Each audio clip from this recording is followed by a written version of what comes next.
It still doesn't even feel real, right? I don't know about you, but my brain is currently on system overload with the fact that we've actually arrived at the first full Sunday of the 2020 regular season.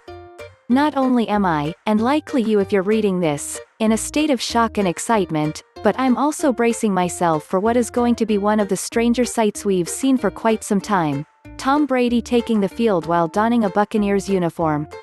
Meanwhile, Bill Belichick will be throwing his hoodie up and leading New England into a new era.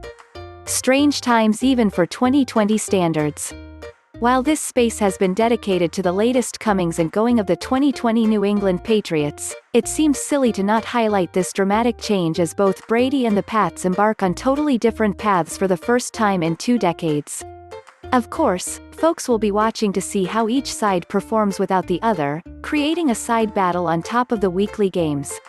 For the purposes of our conversation here today, it seemed only right to set the bar before both Brady and Belichick both kick off 2020. For Brady and the Buccaneers, a similar campaign to Peyton Manning's first season in Denver was the first benchmark that came to mind. Manning led his Broncos to a 13-3 regular season record and an AFC West title. Statistically, he completed 68.6% of his passes for 659 yards, 37 touchdowns, and 11 picks. In the postseason, Denver was bounced out in the Divisional Round by Baltimore.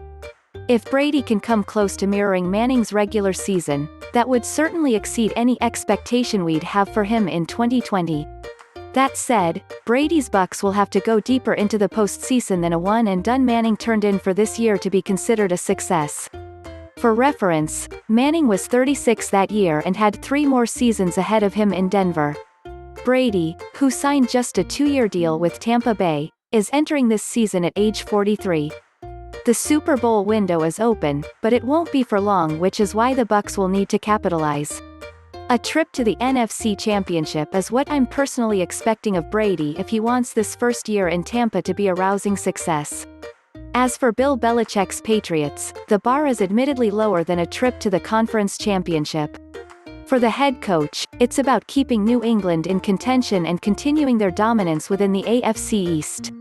The Bills will be a tough adversary, but the Dolphins and Jets are still trying to build themselves up into contention, making this a 2-team race. The Patriots have won 16 of the last 17 division titles. With Cam Newton under center, there's no reason to say that Belichick shouldn't make that 17 of the last 18. Once they do that, a wild card win would be a delicious cherry on top. Now that we have those expectations set, it's off to the races.